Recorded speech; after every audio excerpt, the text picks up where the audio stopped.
Hi again everyone, Scott Pie, Pop Cult fan here, and in this video, I finally played through the entire game, the main story, and also the post-game of Pokemon Legends Arceus, and now that I've played through pretty much almost the entire game, I feel like I'm ready now to do a proper review of Pokemon Legends Arceus, and right off the bat, it's probably the freshest and most unique experience playing a Pokemon game.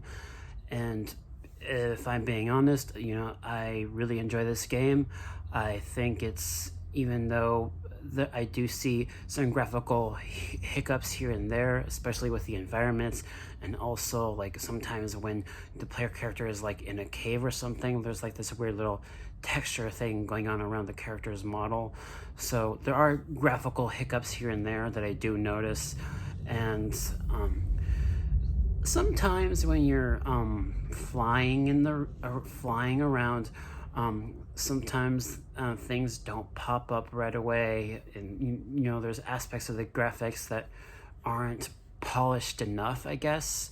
So and then I guess like one other criticism I have is that, as I mentioned in some of my gameplay videos for the game, I noticed a pattern, right? When you defeat a noble Pokemon, that's kind of like defeating a gym leader in the main series games.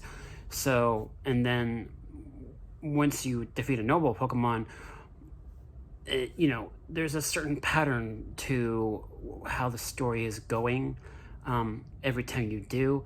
And that's just my one other little criticism, is that it always goes back to this one little table with the other player character and the professor, and just you see that every time you defeat a noble Pokemon, it always goes back to that, like the next day or the next morning, and that was a bit of a pattern. And the story is intriguing, and I like what they did at the end, especially in the post game, that super boss battle, that ultimate final boss. I struggled on that final boss like 3 or 4 or 5 times. And then I had to like grind quite a bit to train up my Pokemon, and I wanted to use the team of Pokemon that I had as permanent team members for that final battle, and I struggled for a little bit, but it was worth it though.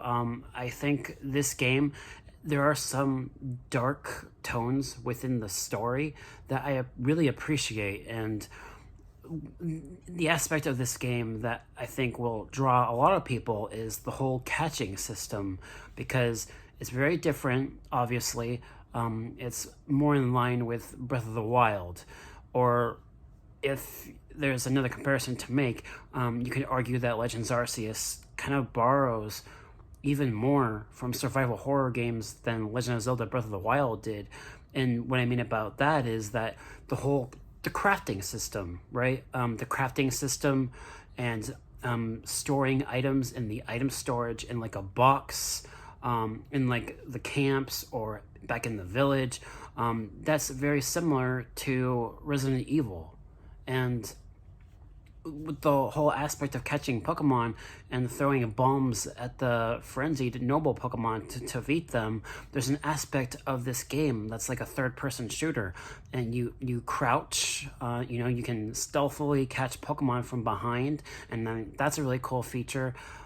There's just a lot of elements of Legends Arceus that makes me think of survival horror games like The Last of Us, for example, or Resident Evil, because of the crafting, the catching mechanic, the item storage, storing items. It's all really intriguing because that's the kind of game that I've always wanted to play, because I've never played those other kinds of horror games before on like the PlayStation or the Xbox, because I've never owned any of those systems. So it's just kind of refreshing to play a Pokemon game that's like this, and you're just surviving in the wild because you can legitimately get knocked out. And there were quite a few times playing through the game that Pokemon attacking me would knock me out, and I'm just really intrigued with that whole thing. And with this game being so influenced by Breath of the Wild, it also takes a lot of influence from a lot of other Pokemon games. It takes little bits of and pieces from other games, especially one character in particular, straight from the Generation 5 games, Black and White and Black 2 and White 2. They literally take a character from those games and put that character into this one. And without spoiling it, there's an aspect of this game that's, well, kind of touches upon time travel a little bit. That's all I'm gonna say in regards to spoilers, but it's in the opening cutscene of the game. The opening cutscene of the game has time travel, so I don't think that's too much of a spoiler to say that. So it's just a very fascinating game. I enjoy it, and another aspect that I also really appreciated was once you get to the final mission or the final part of the game, after defeating that last frenzied noble, there's an aspect of within the story that makes it feel like there's a sense of dread almost, and it builds the tension to what's going on.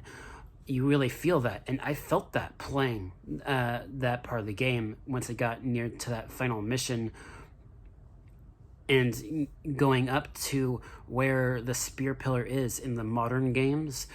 It was known as something else back in the time period of this game.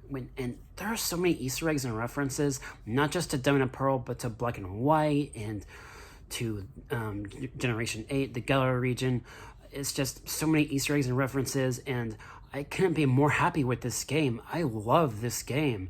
And the music, if anything, they nailed like masterfully, in my opinion, was the music. The music was really good.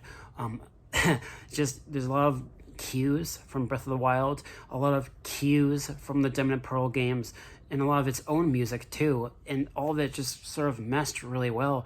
And also what I really liked with writing Pokemon in this game, similar to Sun and Moon and Ultra Sun and Ultra Moon, it just, the transition of changing to a different Pokemon felt very fluid and just natural, and I liked that.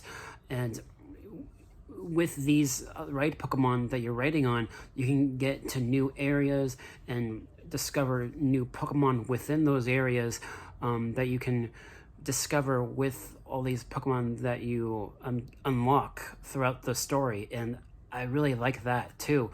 It's just overall a really good game. I definitely think that Legends of Arceus is one of the better Pokemon games in recent years. If you ask me, I like it a lot more than Sword and Shield. And Let's Go Pikachu and Eevee, I like this game a lot more than that. So it's been quite a few years since I really enjoyed and really appreciated and loved a Pokemon game. If you ask me, I think the last Pokemon game that I really loved was Pokemon Sun and Moon, which came out in like 2016, I think.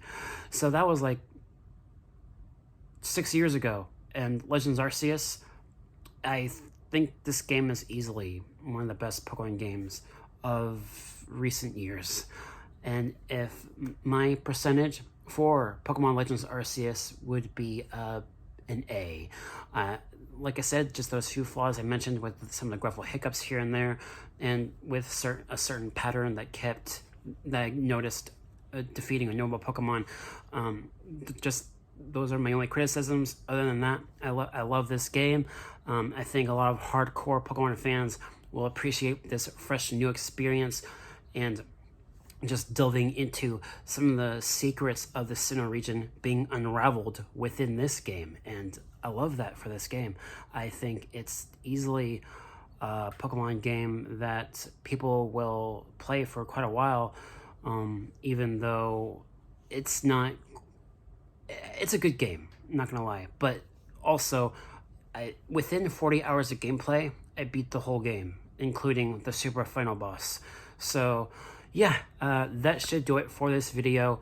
And I guess one other thing to mention about the game is that it has a much bigger emphasis on catching them all. That's like the main quest of this game, catching them all. And if you want the main mascot of this game, you gotta catch them all.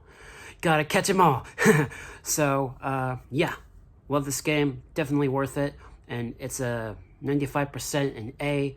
So that should do it for this video. Thank you guys so much for watching, and I will catch you all in the next one. Peace.